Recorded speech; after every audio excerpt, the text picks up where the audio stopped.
वाहिगुरु जी का खालसा वाहिगुरु जी की फतेह।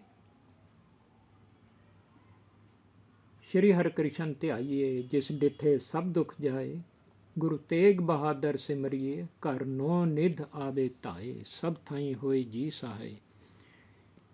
ये वाक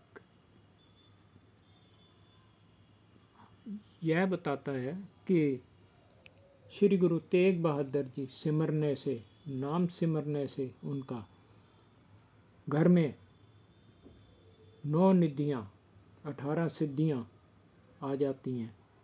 और ये वाक ऐसे ही नहीं है, ये सत्य वाक है, आपको विश्वास होना चाहिए।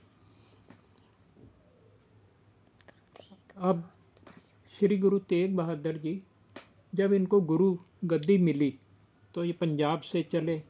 उस समय यह गद्दी मिलने से पहले यह भारी तपस्या में बैठे हुए थे और इन्होंने कई साल लगातार पंजाब में एक भोरे में बैठकर तपस्या करी। ये किसी से ज़्यादा मिलते जुलते नहीं थे और इनकी जो पत्नी माता जी इनकी सेवा में रहती थी और ये किसी बाहरी लोगों से डिस्टर्ब ना हो इसलिए उनकी सेवा में ही रहती थी और इस चीज़ का ध्यान रखती थी। और ये लगातार कई सालों तक इन्होंने वहाँ पे जप किया, वाहिगुरु जी का सिमरन किया। और यह भी एक अलग ही कहानी है जब इनको कैसे ढूंढा गया और इनको गुरु बनाया गया। वो भी एक इनके सिख ने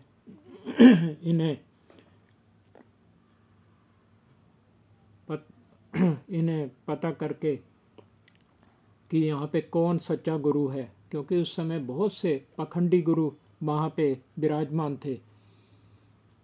तो यह कहानी मैं अलग से बताऊंगा। गुरुजी जब गद्दी पे बैठे उसके बाद वह वहाँ से इन्होंने कई यात्राएं हिंदुस्तान की करी हैं, भारत की। गुरुजी वहाँ से चलकर दिल्ली और अलग अलग कई स्थानों से होते हुए यूपी और बिहार वहाँ भी रहे हैं, पटना साहिब में जहाँ श्री गुरु गोविंद सिंह जी का जन्म हुआ है और जन्म स्थान है। आज भी गुरुद्वारा पटना साहिब है।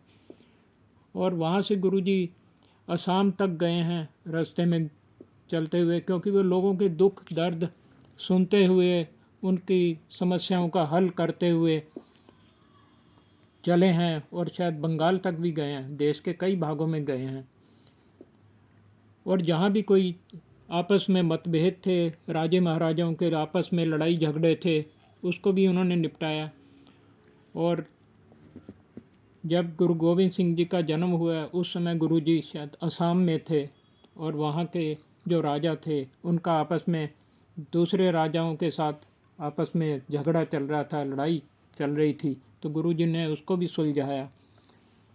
तो इस तरह गुरुजी की देश में बहुत ही मान्यता बढ़ गई थी। उनके साथ लोगों का बहुत ही जुड़ाव था, लाखों ही लोग उनके अनुयायी बनते जा रहे थे। इससे भी प्रशासन को उनके ऊपर अपना शिकंजा कसने का मौका चाहिए था। तो जब उन्हें मौका मिला तो उन्होंने ये बहाना करके गुरुजी को शहीद किया। लेकिन जिन्होंने उनको शहीद किया या जिन सरकारों का हाथ था, जिन राजाओं का उस समय सरकारें थी, हाथ था, आज वहाँ पे कोई दिया जलाने वाला भी नहीं है उनकी मज़ारों पे।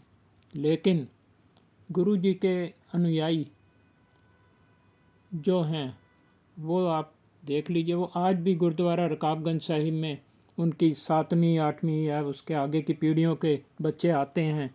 भाई लक्खी शाह बंजारा और दूसरे भी कई ऐसे सिख हैं जिन्हें कि गुरुद्वारा रकाबगंज में समय समय पर बुलाकर सम्मानित किया जाता है। उनके बच्चे आज बहुत ही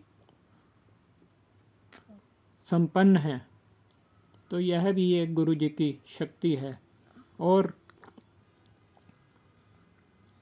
यह भी एक बड़ी आश्चर्यजनक बात है कि जब मुग़ल साम्राज्य के आखिरी राजा यहाँ पे राज कर रहे थे दिल्ली और आसपास, तो उस समय ही सिखों ने यहाँ पे गुरुद्वारा साहिब बना दिए थे। और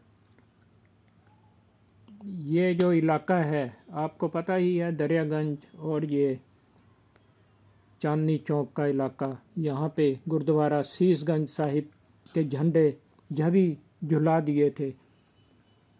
और गुरुद्वारा रकाबगंज साहिब, कई गुरुद्वारे यहाँ पे बना दिए थे। वाहिगुरु जी का खालसा, वाहिगुरु जी की फतेह।